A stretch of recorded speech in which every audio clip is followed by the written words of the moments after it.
নমস্কাৰ বন্ধুসকল, স্বাগতম জনালে আন এটা ভিডিঅ'লৈ। বন্ধুসকল আকৌ এবাৰ নতুনকৈ কেইটামান গুৰুত্বপূৰ্ণ খবৰ লৈ আহিছোঁ। বন্ধুসকল এটা বিগ ব্ৰেকিং নিউজ। আজি গণৰাজ্য দিৱসৰ দিনা মুখ্যমন্ত্ৰী ডাঙৰীয়া এটা ডাঙৰ ঘোষণা। বন্ধুসকল এটা বিগ ব্ৰেকিং। ৰেচন কাৰ্ড থকা হিতাধিকাৰীয়ে সুলভ মূল্য চাউলৰ লগতে এতিয়াৰ পৰা লাভ কৰিব চেনি আৰু দাইল। বন্ধুসকল আপোনালোকে ঠিকেই শুনিছে, ৰেচন কাৰ্ড থকা হিতাধিকাৰীৰ কাৰণে এটা ডাঙৰ ঘোষণা, এটা বিগ ব্ৰেকিং নিউজ।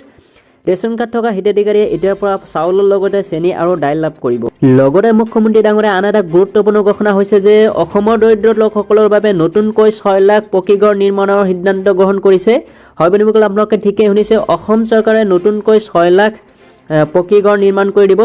যিসকলৰ ৰেচন কাৰ্ডৰ হলদাৰ হয় সেইসকলে সাজু হৈ থাকিব। নতুনকৈ পকীঘৰ নিৰ্মাণৰ আবেদন চলি আছে, আপোনালোকে সাজু হৈ থাকিব। এয়া আপোনালোকক সন্মুখত ভিডিঅ'টো প্লে কৰি দিছোঁ, আমাৰ মুখ্যমন্ত্ৰী ডাঙৰীয়া নতুন ঘোষণাকেইটা।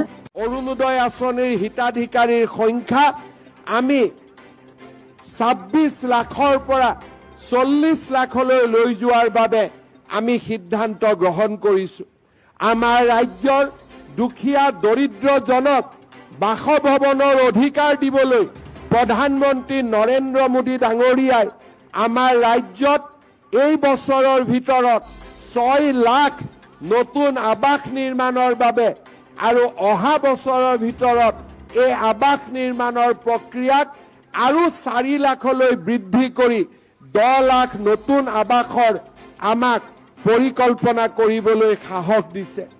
দুখীয়া দৰিদ্ৰ শ্ৰেণীৰ ৰাইজৰ বাবে আমি এই বছৰৰ পৰাই সুলভ মূল্যত ৰেচন কাৰ্ডৰ লগত বিনামূলীয়া চাউলৰ লগতে আমি সুলভ মূল্যত দালি আৰু চেনি যোগান ধৰাৰ ব্যৱস্থাও আমি আৰম্ভ কৰিম।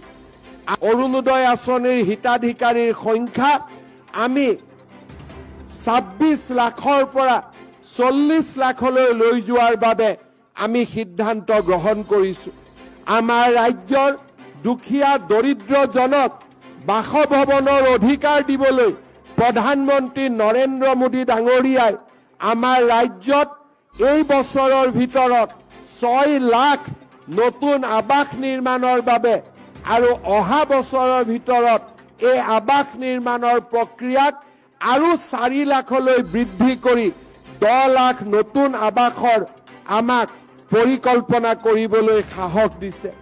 দুখীয়া দৰিদ্ৰ শ্ৰেণীৰ ৰাইজৰ বাবে আমি এই বছৰৰ পৰাই সুলভ মূল্যত ৰেচন কাৰ্ডৰ লগত বিনামূলীয়া চাউলৰ লগতে আমি সুলভ মূল্যত দালি আৰু চেনি যোগান ধৰাৰ ব্যৱস্থাও আমি আৰম্ভ কৰিম।